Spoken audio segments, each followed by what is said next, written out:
إن الحمد لله نحمده ونستعينه ونستغفره ونعوذ بالله من شرور أنفسنا ومن سيئات أعمالنا من يهده الله فلا مضل له ومن يضلل فلا هادي له وأشهد أن لا إله إلا الله وحده لا شريك له وأشهد أن محمدا عبده ورسوله أما بعد فإن خير الحديث كتاب الله وخير الهدي هدي محمد صلى الله عليه وسلم وشر الأمور محدثاتها وكل محدثة بدعة وكل بدعة ضلالة وكل ضلالة في النار. رب اشرح لي صدري ويسر لي أمري واحلل عقدة من لساني يفقهوا قولي. رب اعوذ بك من همزات الشياطين واعوذ بك رب ان يحضرون.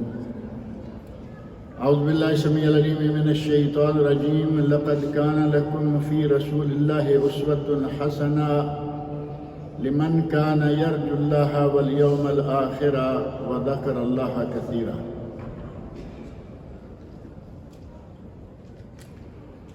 یہ سورۃ الاحزاب کی آیت نمبر 21 ہے، جس میں اللہ رب العزت نے ارشاد فرمایا ہے لقد کان لکم فی رسول اللہ اسوۃ حسنہ.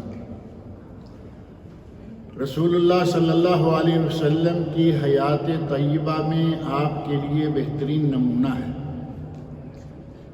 یعنی نبی صلی اللہ علیہ وسلم کی زندگی ہمارے لیے بہترین نمونہ ہے، اور اللہ رب العزت یہ فرمائے کہ نبی صلی اللہ علیہ وسلم کی زندگی تمہارے لیے بہترین نمونہ ہے، اور نبی صلی اللہ علیہ وسلم کی زندگی ہم سے اوجل رہے، یہ تو بات ہو نہیں سکتی. جب اللہ نے نمونہ قرار دیا تو نبی صلی اللہ علیہ وسلم کی زندگی کا ایک ایک لمحہ امت اسلامیہ کے لیے محفوظ کر دیا، اور وہ واقعی محفوظ ہے. آپ کے بچپن سے لے کر جوانی، بلکہ لڑکپن، جوانی اور آخر عمر تک نبی اکرم صلی اللہ علیہ وسلم کے شب و روز محفوظ ہیں. آپ دن کو کیا کیا کرتے تھے، آپ کے رات کو کیا معمولات تھے.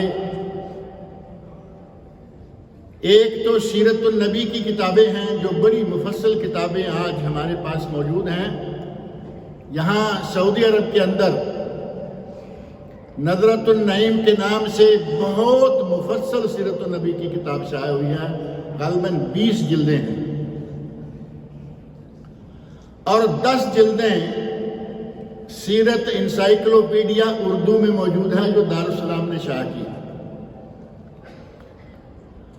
اور ان سے پہلے بر صغیر پاک و ہند میں سیرت النبی علامہ شبلی نعمانی اور سید سلیمان ندوی رحمہم اللہ،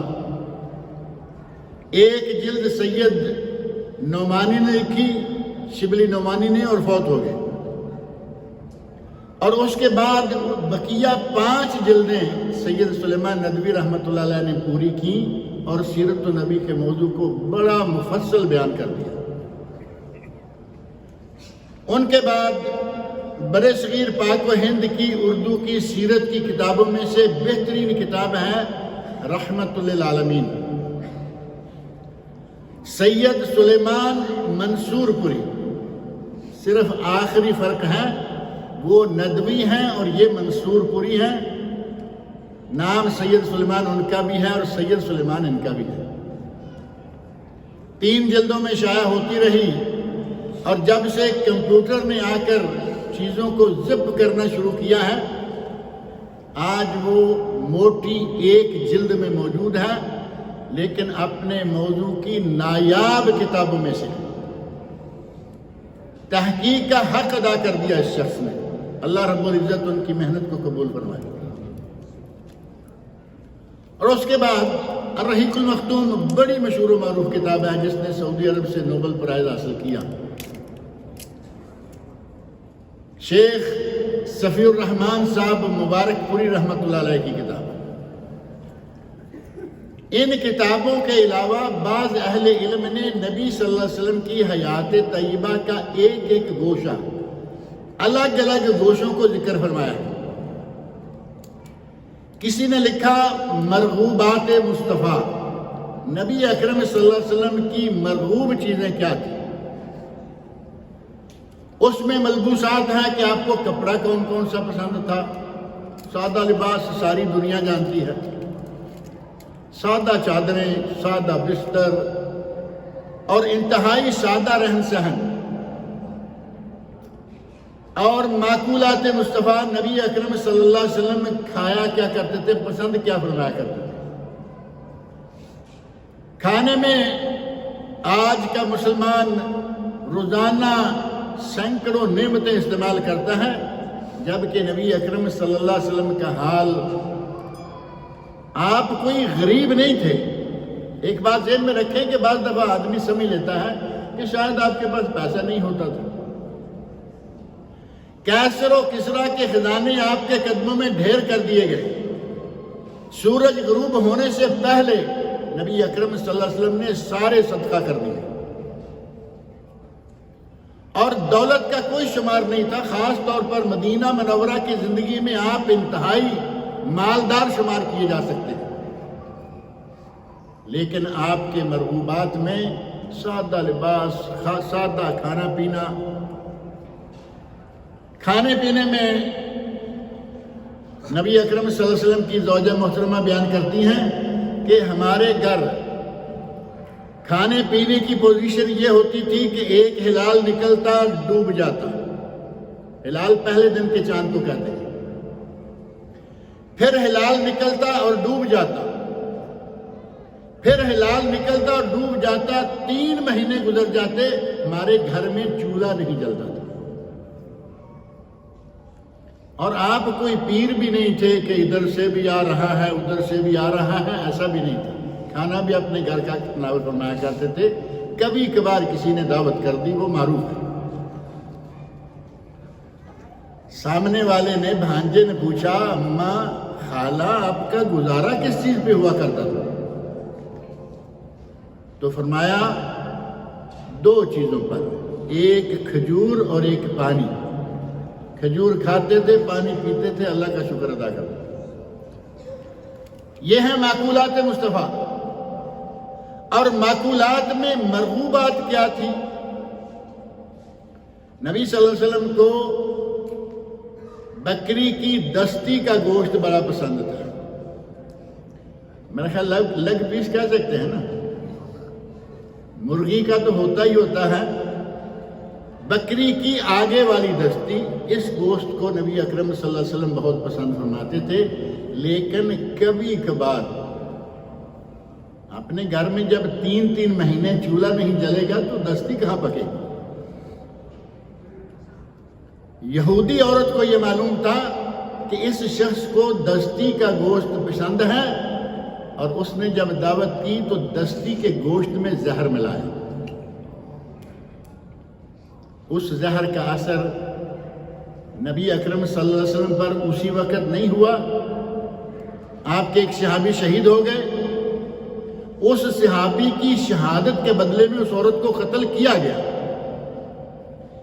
آپ پہ اثرات ظاہر نہیں ہوئے، لیکن زندگی بھر موقع بموقع اس زہر کا اثر آپ محسوس کرتے تھے، اور وفات کے قریب آ کر وہ زہر زور پکڑ گیا۔ یہ مرغوبات مصطفیٰ میں سے دستی کا گوشت، اور سبزیوں میں سے کدو، عربی میں کہتے ہیں دبا۔ دبا کئی چیزوں کا نام ہے، اگر کوئی موٹا تازہ ہو جائے نا تو اس کو بھی دبا کہتے ہیں۔ اصل میں دب ہے، دب شیر کو، ریچھ کو، ریچھ، بیئر۔ دبا الف کے ساتھ ہو تو کدو، اور گول ہاں کے ساتھ ہو تو موٹا تازہ یا ریچھ۔ نبی اکرم صلی اللہ علیہ وسلم کی ایک صحابی نے دعوت کی اور گوشت اور کدو پکایا، کدو گوشت کا سالن پکایا، اور گوشت میں پانی ہے، شوربہ۔ صحابی جو ساتھ ہیں وہ کہتے ہیں یتتبع الدبا، نبی اکرم صلی اللہ علیہ وسلم سالن کھا رہے تھے اور اس کے کدو کے ٹکڑے یا تتبع جب پانی تھوڑا زیادہ ہوگا، شوربہ زیادہ ہوگا تو ٹکڑے تو کدو کے تیر رہے ہوں گے نا. یا تتبع الدبا، نبی صلی اللہ علیہ وسلم کدو کے ٹکڑوں کو جیسے آدمی پکڑ پکڑ کے کھاتا ہے کھا رہے تھے. آپ کی مرغوبات یہ ہیں. اور کچھ مکروہات ہیں جو آپ کو ناپسند تھیں. ہر وہ چیز جو حلال نہیں ہے وہ نبی صلی اللہ علیہ وسلم کو ناپسند تھی. 2 لفظوں میں بات ختم ہوئی. اور نبی اکرم صلی اللہ علیہ وسلم کے معمولات کیا تھے، یہ ہے جو ہم آج کے موضوع کو تھوڑا سا یہاں خاص کریں گے. معمولات روزانہ آپ کیا کرتے تھے؟ صبح بیدار ہونے سے لے کر شام سونے تک کے درمیان کے معمولات کیا تھے؟ کیا سمجھتے ہیں کہ یہ بات ایک جلسے میں، ایک درس میں ختم ہو سکتی ہے؟ 20 جلدیں لکھی ہوئی ہیں، 10 جلدیں موجود ہیں، 6 جلدیں موجود ہیں، 3 جلدیں موجود ہیں. ہمارے پاس تو آدھا پونا گھنٹہ ہوتا ہے. لیکن دن کا آغاز یا آپ کی صبح کا آغاز کیسے ہوتا تھا یہ تو ہم دیکھ سکتے ہیں نا. نبی اکرم صلی اللہ علیہ وسلم صبح بیدار ہوتے، رات کو سوتے. ہماری طرح نہیں تھا کہ آپ رات کو نہیں سوتے تھے، دن کو سوتے تھے. آج کا دور تو یہ آ گیا نا، ڈیوٹی والوں کی کچھ مجبوریاں ہیں، ان کو جانا ہے 8 بجے 7 بجے جب بھی جانا ہے. جن کے اپنے کاروبار ہیں آپ کو دن بھر سوئے نظر آئیں گے. رات کو وہ اٹھتے ہیں، اور بہت سارے لوگ ہیں عصر کے بعد اٹھتے ہیں، کوئی ظہر کے وقت اٹھتا ہے. نبی اکرم صلی اللہ علیہ وسلم کا معمول یہ تھا کہ آپ رات کو عشاء کے بعد جلدی سو جائیں اور پھر رات کو ہی تہجد پڑھتے. یہ رات کا عمل ہے. لیکن صبح جب آپ بیدار ہوتے، رات کو سونے کے بعد صبح بیدار ہوتے، تو اس وقت سب سے پہلا کام جو آپ کیا کرتے تھے وہ دعا مانگتے تھے. دعا سب کو یاد ہے، الحمدللہ الذی احیانا بعد ما اماتنا والیہ النشور. دعا تو یاد ہے ہی سب کو، یاد کر لیں. ہم روزانہ اٹھتے ہیں، بلکہ کئی بار اٹھتے ہیں. کبھی دن کو سو گئے، کبھی دوپہر کو سو گئے، کبھی کسی وقت سو گئے. جب سو کر بیدار ہوں تو یہ کلمات کہیں. یہ نبی اکرم صلی اللہ علیہ وسلم کلمات کہا کرتے تھے. اور اس دعا کے علاوہ ایک دوسری دعا بھی ثابت ہے، الحمدللہ الذی عافانی. تعریفیں اس ذات کے لیے جس نے مجھے عافیت بخشی، ورد علیہ روحی، اور جس نے میری روح واپس لوٹا دی. جب آدمی سوتا ہے تو روح جو ہے ایک مرتبہ نکل جاتی ہے، اور اسے ہی کہا گیا کہ یہ چھوٹی موت ہے. نیند چھوٹی موت ہے. سوتے وقت جو دعا کی جاتی ہے اس میں یہ ہے کہ اللہ اگر تو میری روح کو میرے سونے کے دوران قبض کر لے تو اس پر رحم فرمانا. وَإِنْ أَرْسَلْتَهُ، اگر اس کو تو چھوڑ دے، دوبارہ مجھے زندہ کر دے، تو پھر جس طرح تو اپنے دوسرے نیک بندوں کی حفاظت فرماتا ہے میری بھی حفاظت فرماتا ہے. تو گویا نیند موت ہے. اس موت سے بیدار ہونے کے بعد نبی اکرم صلی اللہ علیہ وسلم الحمدللہ الذی احیانا، تمام تعریفیں اس ذات کے لیے جس نے مجھے زندہ کر دیا بعد ما اماتنا، ہمیں موت دینے کے بعد ہمیں زندہ کیا، وَإِلَيْهِ النُّشُورُ، اور اسی کی طرف ہم نے بالآخر جانا ہے. دوسری دعا جو ہے اس کا معنی بھی تقریباً اس سے ملتا جلتا ہی ہے، الحمدللہ الذی عافانی ورد علی روحی وعافانی فی جسدی. اور اس ذات کے لیے تعریفیں ہیں تمام تر جس نے میرے جسم کو عافیت عطا فرمائی، تندرستی کی نعمت سے نوازا.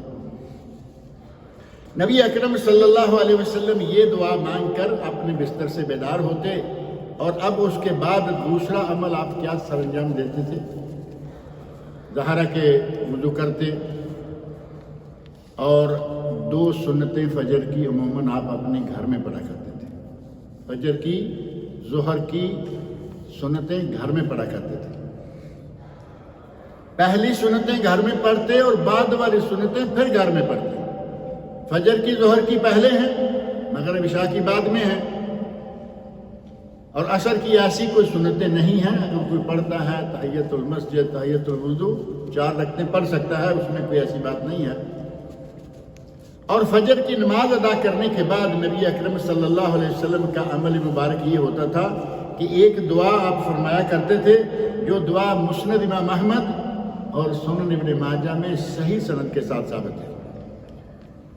ام المومنین حضرت ام سلمہ رضی اللہ عنہ بیان فرماتی ہیں ان نبی صلی اللہ علیہ وسلم کان یقول اذا صلی الصبح حین یسلم، نبی صلی اللہ علیہ وسلم فجر کی نماز پڑھنے کے بعد سلام پھیر کر یہ دعا کیا کرتے تھے، اللہم انی اسألک علما نافعا، اے اللہ میں علم نافع کا تجھ سے سوال کرتا ہوں، ورزقا طیبا اور پاکیزہ روزی رزق کا سوال کرتا ہوں، وعملا متقبلا اور قبول ہونے والے عمل کی تجھ سے دعا کرتا ہوں. اور ایک روایت میں وعملا صالحا، میں صالح عمل کی دعا کرتا ہوں. اب اس دعا پہ ذرا غور کیجئے. نبی اکرم صلی اللہ علیہ وسلم نے اپنے دن کا آغاز فرمایا نا، فجر کے بعد دن ہو گیا. سب سے پہلے 3 چیزیں ہیں نا، علم نافع، رزق طاہر طیب، اور تیسری چیز عمل متقبل یا عمل صالح. ان 3 چیزوں میں سے سب سے پہلے علم کے بارے میں سوال کیا. اگر علم نہیں ہوگا تو پتہ چلے گا حلال کیا ہے حرام کیا ہے. اگلی چیز جو مانگی کہ روزی پاکیزہ دے، جب علم نہیں تو پاکیزہ کیا ہے اور غیر پاکیزہ کیا ہے پتہ ہی نہیں چلے گا. عمل متقبل کیا ہے، عمل صالح کیا ہے، اس کی پہچان کیا ہے، علم نہیں ہوگا تو اس کا بھی کوئی پتہ نہیں چلے گا. نبی اکرم صلی اللہ علیہ وسلم نے سب سے پہلے وہ چیز مانگی جس چیز کے ذریعے باقی کا سارا دن جس کے تحت جس کی روشنی میں گزارنا ہے. روزی کمانی ہے، حلال اور حرام کی پہچان چاہیے، علم چاہیے. عمل کرنا ہے، نیک ہے، بد ہے، صالح ہے، غیر صالح ہے، مقبول ہے، غیر مقبول ہے، علم چاہیے. امام بخاری رحمۃ اللہ علیہ نے صحیح بخاری میں ایک باب قائم کیا ہے، باب العلم قبل القول والعمل. اس بات کا بیان کہ قول اور عمل، زبانی عبادات ہوں یا زبانی باتیں ہوں، اور عمل ہو، صالح ہو غیر صالح ہو، اس سے پہلے علم ضروری ہے. اور قرآن کریم میں اللہ رب العزت نے بھی یہ بات واضح طور پر ارشاد فرمائی ہے. سورہ محمد، نبی اکرم صلی اللہ علیہ وسلم کے اسم مبارک کی پوری ایک سورت ہے. سورہ محمد کی آیت نمبر 19 میں اللہ رب العزت ارشاد فرماتے ہیں فَاعْلَمْ أَنَّهُ لَا إِلَٰهَ إِلَّا اللَّهُ.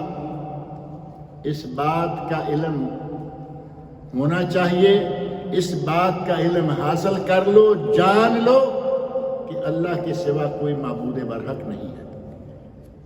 فعلم آ گیا نا، جان لو، علم حاصل کر لو کہ اللہ کے سوا کوئی معبود برحق نہیں. وَاسْتَغْفِرْ لِذَنبِكَ، اپنے گناہ کی اللہ تعالیٰ سے معافی مانگو. اللہ رب العزت نے سارے گناہ معاف کر رکھے ہیں، لیکن پھر کہا کہ اپنے گناہ کی معافی مانگو. اور نبی اکرم صلی اللہ علیہ وسلم ایک مجلس میں 100 مرتبہ توبہ کرتے تھے. ہمیں تو میرا خیال ہے 100 دنوں میں بھی ایک مرتبہ توبہ کا خیال نہیں آتا. آپ کی ایک مجلس میں 100 مرتبہ توبہ، استغفر اللہ استغفر اللہ استغفر اللہ واتوب الیک. اور ہمارے یہاں وہ کلمہ معروف ہے، استغفر اللہ الذی لا الہ الا هو واتوب الیہ. نبی صلی اللہ علیہ وسلم بار بار توبہ کرتے، بار بار اللہ سے مغفرت طلب کرتے، کیونکہ اللہ نے حکم دیا ہے وَاسْتَغْفِرْ لِذَنبِكَ، اپنے گناہ کی توبہ کیجئے، اللہ سے اپنے گناہ کی مغفرت اور معافی مانگیے. وَلِلْمُؤْمِنِينَ والمؤمنات، اور مومن مردوں کے لیے مومن عورتوں کے لیے بھی ان کے گناہوں کی معافی اللہ سے مانگے۔ یہ دو حکم دینے کے لیے پہلے اللہ رب العزت فرمایا فَعْلَمْ، اس بات کا پہلے علم حاصل کر، اور اس علم کی برکت سے ہی ہمیں ہر خیر و شر، ہر اچھا برا، ان چیزوں کی معلومات حاصل ہوں گی، تو سب انہی کی وجہ سے۔ اور اگر ہم خیر و شر کی تمیز ہی نہ کر سکیں گے تو پھر جو آیا کر رہے ہیں، جیسے دنیا میں ہم دیکھتے ہیں کبھی کبھی ان کے ہاتھوں خیر بھی ہو جاتی ہے، شر میں تو خیر گھسے رہتے ہیں، خیر ہو جاتی ہے انہیں یہ نہیں پتا کہ یہ خیر ہے، ہو گئی نیکی، ہو گئی، پیسہ بے شمار ہے، پیسہ دینا ہے، کبھی مسجد کو دے دیا، کبھی ایک کرکٹر نے چھکا مارا، سکسر ہے نا، کرکٹر نے چھکا مارا، ملین درہم، چھوٹا چھوٹا کام نہیں، کیا کیا اس نے، اور اس نے کیا کیا، یہاں بھی دے دیے مسجد میں، اسے بھی معلوم کہ خیر و شر میں فرق کیا ہے، پیسے تھے وہ دے دیے۔ خیر و شر میں فرق ہمیں کون دے گا؟ علم دے گا۔ اور اللہ رب العزت نے قُلْ هَلْ يَسْتَوِي الَّذِينَ يَعْلَمُونَ وَالَّذِينَ لَا يَعْلَمُونَ، اس آیت میں بھی جو کہ سورہ زمر کی آیت 9 ہے، فرمایا کہ علم والا اور بے علم کبھی برابر نہیں ہو سکتے۔ بے علم کو تو اپنے عمل کا پتہ نہیں، بے علم کو اچھے برے، پاکیزہ یا نجس کا پتہ نہیں، ان میں فرق معلوم نہیں، تو وہ کیا کرے گا؟ اللہ رب العزت نے نبی اکرم صلی اللہ علیہ وسلم کی زبان مبارک سے سب سے پہلے کس چیز کا مطالبہ کیا؟ کہ علم۔ اللہم انی اسألک علما نافعا، اور نبی صلی اللہ علیہ وسلم کو علم کس نے دیا تھا؟ کوئی استاد ہے جو کہہ سکے دنیا میں کہ میں نے تمہارے نبی کو پڑھایا ہے؟ کوئی نہیں۔ جن کا معلم ڈائریکٹ خود خدا ہے، جنہیں اللہ رب العزت نے پڑھایا ہے، وہ بھی دعا مانگ رہے ہیں، یا اللہ مجھے علم نافع عطا۔ اور ہمیں جن کے پاس کچھ بھی نہیں ہے، ہمیں تو یہ دعا بہت مانگنی چاہیے، صرف ایک مرتبہ فجر کی نماز پڑھ کے نہیں، ہمیں تو بار بار یہ دعا کرنی چاہیے۔ سلام پھیرے دعا مانگے، کم از کم 5 مرتبہ تو مانگ لیں، بلکہ میں سمجھتا ہوں کہ ہمیں 5 مرتبہ نہیں، دن میں جب جب یاد آئے یہ دعا ضرور کرنی چاہیے، کیونکہ نبی صلی اللہ علیہ وسلم اپنی نیند سے بیدار ہونے کے بعد پہلا کام ہی یہ کرتے تھے کہ یہ دعا مانگتے تھے۔ اس دعا کی یہی اہمیت کافی ہے کہ اپنے دن کا آغاز آپ نے، ہر بندہ کوشش کرتا ہے نا کہ اپنے دن کا آغاز کسی ایسے کام سے کرے، کہتے ہیں جی برکت حاصل ہو جائے گی۔ دن کا آغاز کرنے کے لیے وہ کام کریں کہ برکت حاصل ہو، تو نبی اکرم صلی اللہ علیہ وسلم برکت حاصل کرنے کے لیے اس دعا سے اپنے دن کا آغاز فرمایا کرتے تھے۔ اور علم کی بھی 2 قسمیں ہیں، علم نافع جو آپ نے مانگا، اور دوسرا ہے علم غیر نافع۔ نجومی جو پالمسٹ ہیں وہ بھی تو علم حاصل کیے ہوئے ہوتے ہیں نا، کیا ان کا علم نافع ہے؟ دنیا میں شاید تھوڑا بہت پیسہ تو کمانے کا راستہ بن جائے گا، لیکن آخرت میں جہنم خرید لے گا۔ اسی طرح جادو، وہ بھی علم ہے، لیکن جادوگر کافر ہے۔ وما کفر سلیمان ولکن الشیاطین کفروا یعلمون الناس السحر، سورۃ البقرہ آیت نمبر 102۔ سلیمان علیہ السلام نے کفر نہیں کیا، سلیمان علیہ السلام نے جادو نہ سیکھا نہ سکھلایا، ولیکن الشیاطین، یہ شیطانوں کا کام ہے۔ اللہ رب العزت نے جادو کو سراسر کفر قرار دیا، جادو کی سزا سزائے موت قرار دی گئی، اور ام المومنین حضرت حفصہ رضی اللہ عنہا نے ایک جادوگر کو قتل کروایا۔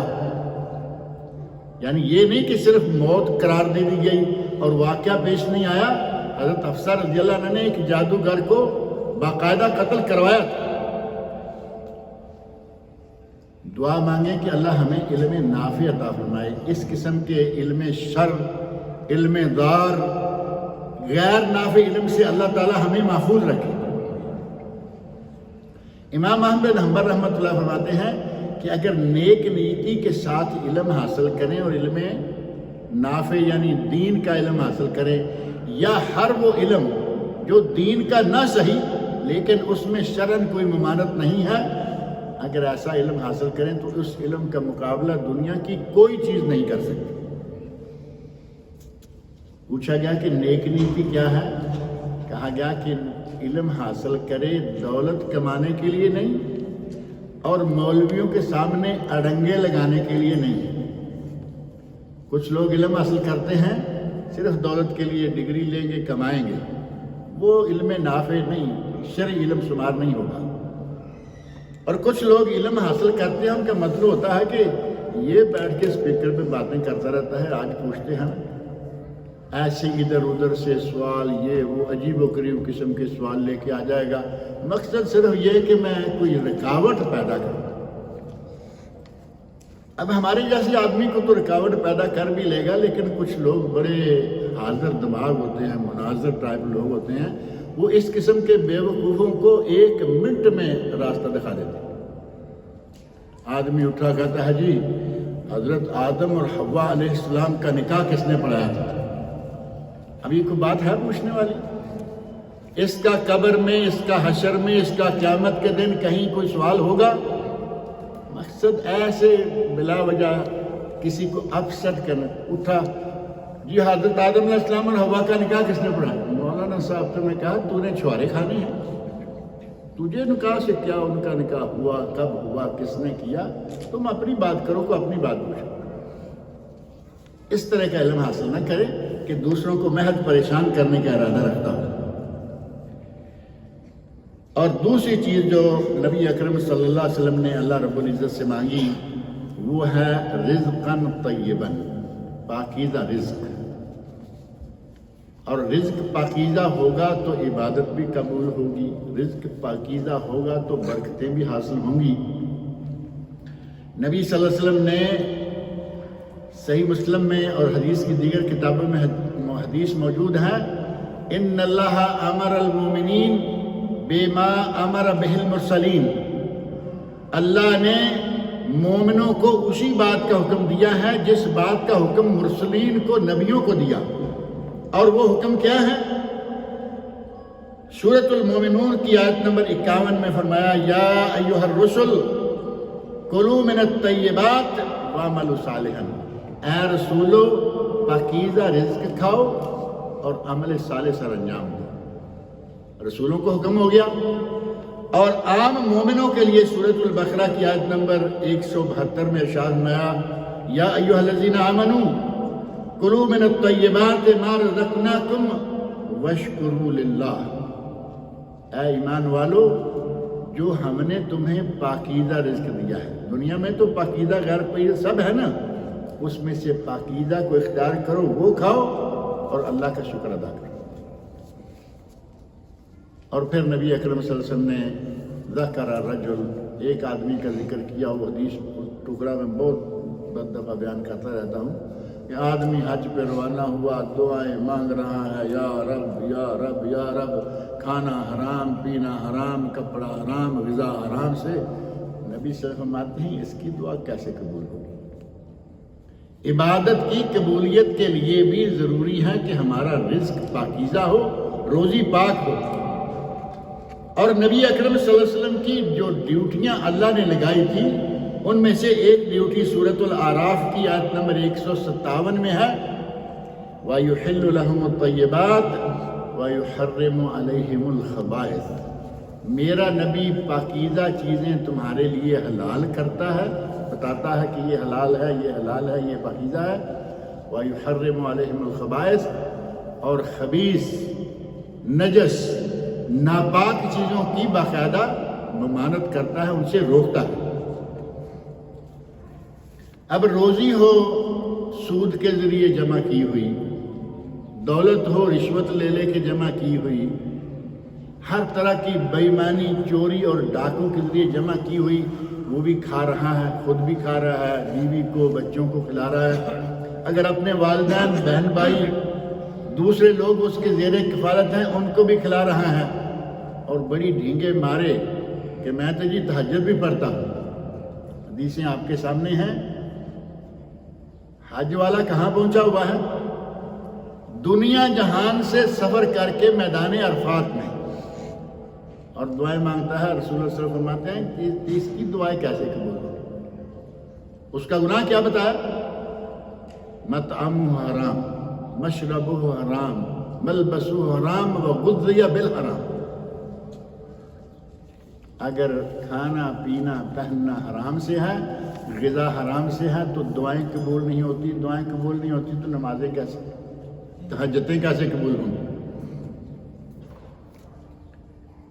اور تیسری چیز جو بہت ساری تفصیلات سے قطع نظر، تیسری چیز جو نبی اکرم صلی اللہ علیہ وسلم نے صبح صبح دن کا آغاز کرتے ہوئے اللہ رب العزت سے طلب کی، وہ ہے عملاً متقبلاً، مقبول عمل یا عملاً صالحاً، دونوں روایتیں۔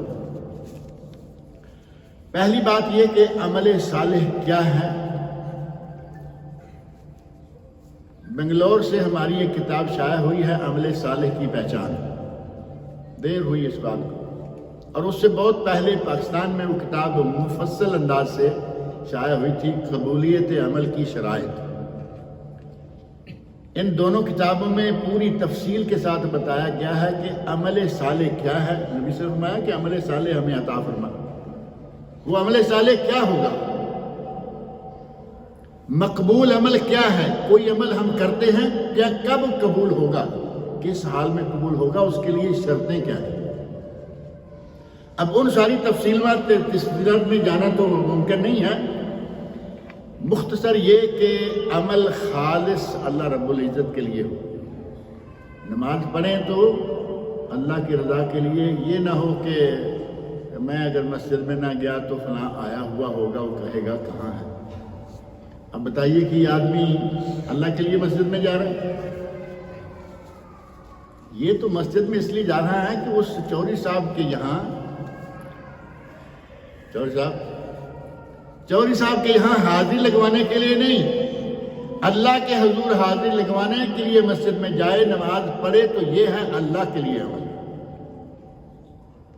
اور اگر کسی کی رضا کے لیے ہے تو وہ تو ویسے ہی شرک ہے۔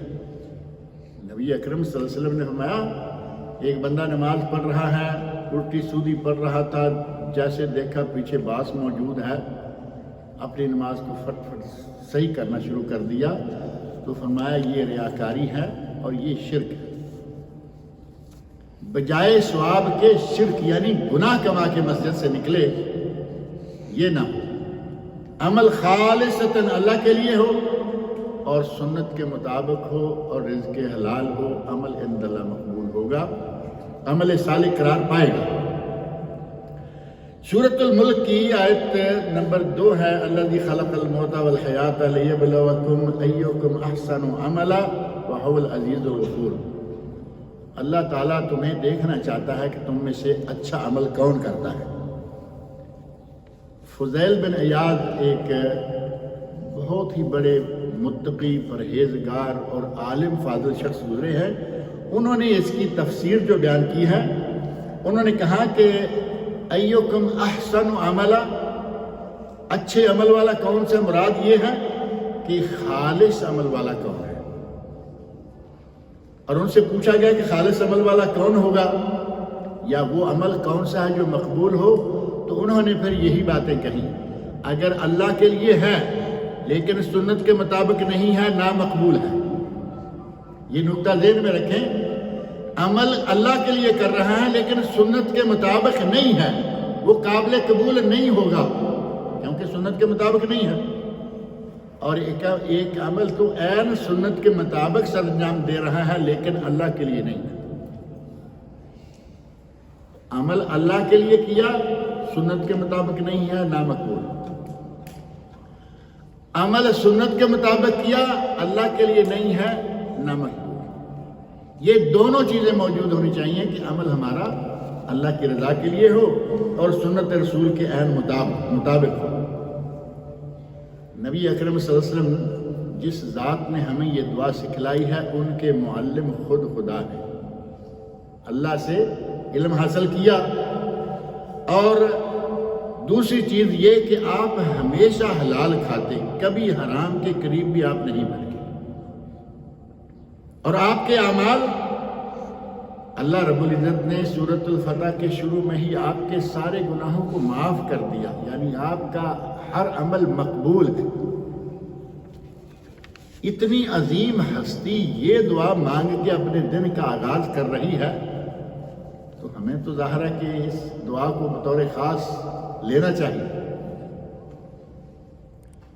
ایک بات جو موضوع سے ہٹ کر ہے وہ یہ ہے کہ آج کل سعودی عرب کے اندر مردم شماری ہو رہی ہے۔ آپ کے علم میں ہوگا، یہ جو کاؤنٹنگ کرتے ہیں اس گھر میں کتنے لوگ ہیں، عورتیں کتنی، مرد کتنے، یا لڑکیاں کتنی، لڑکے کتنے، مذکر مؤنث، اور زبان کیا کیا بولتے ہیں، یہ آج کل مردم شماری کا سلسلہ چل رہا ہے، کوئی سعودی ہو یا غیر سعودی ہو۔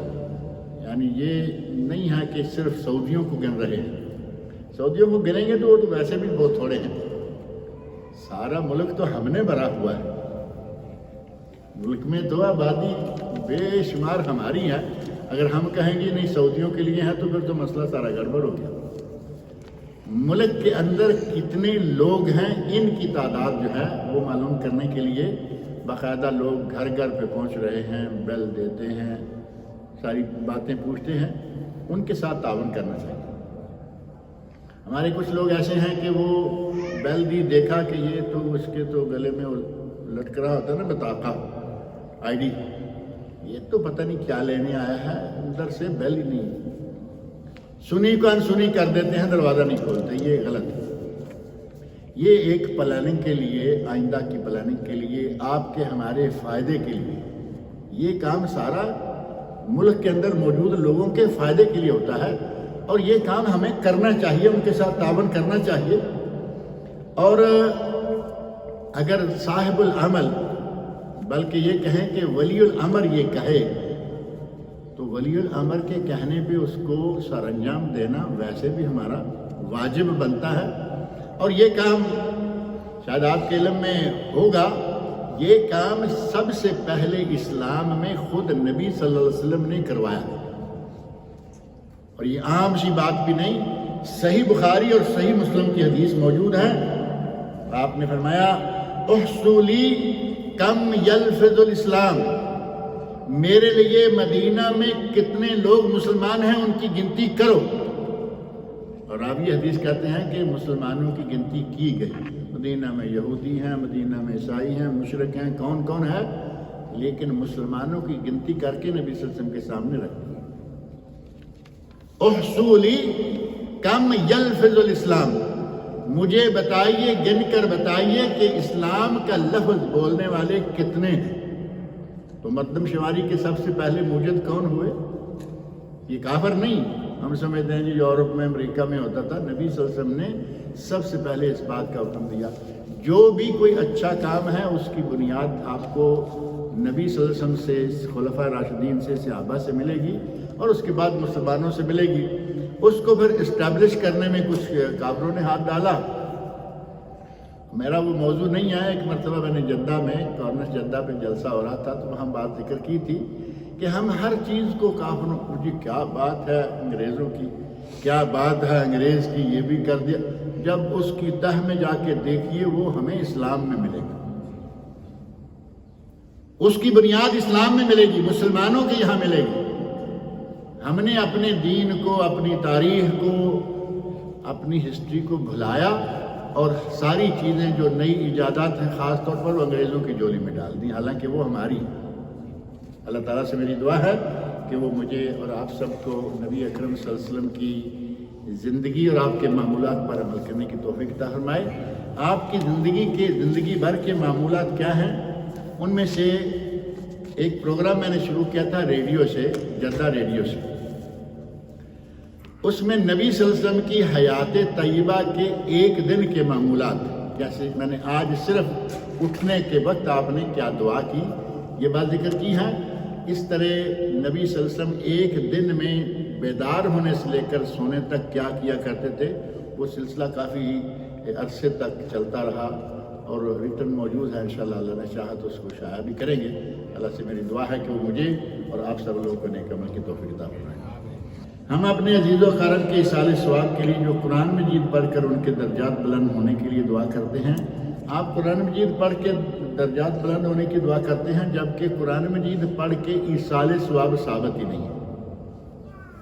مسئلہ تو پہلے اپنا مسئلہ ثابت کیجئے، پھر کسی کے لیے مالی آپ نے اللہ کی راہ میں مسجد بنائی، نیت یہ کی کہ اس کا ثواب میرے والدین کو جائے گا، پیسہ خرچ کیا نا۔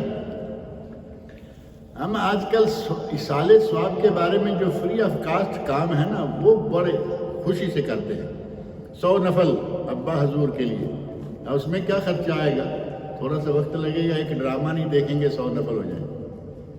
اور یہ کام قرآن خوانی تو لوگوں کو جمع کر کے اس میں تھوڑا بہت خرچ آتا ہے، لیکن یہ چیزیں نبی صلی اللہ علیہ وسلم سے، خلفاء راشدین سے، صحابہ کرام سے ثابت نہیں ہیں۔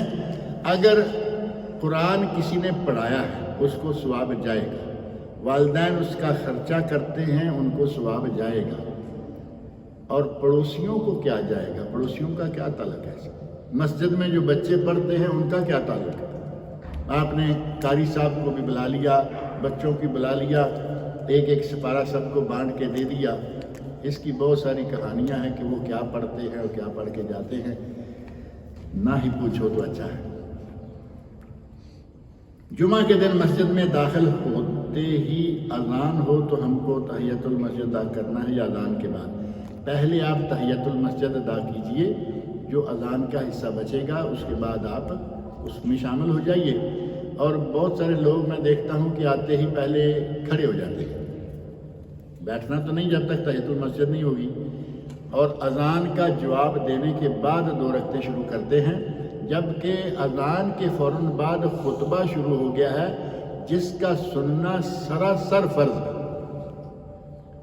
اور تحیۃ المسجد کا درجہ اس کے بعد آتا ہے۔ لہذا آتے ہی آپ پہلے اذان کا سننا، وہ درجہ جو ہے وہ خطبہ سننے کے بعد آتا ہے، لہذا آپ آ کے 2 رکعتیں پڑھیے، اگر حصہ بچ گیا فابہا، نہیں بچا خطبہ شروع ہو چکا ہے، خطبہ سنیے۔ اللہ تعالیٰ مجھے اور آپ سب کو نیک عمل کی توفیق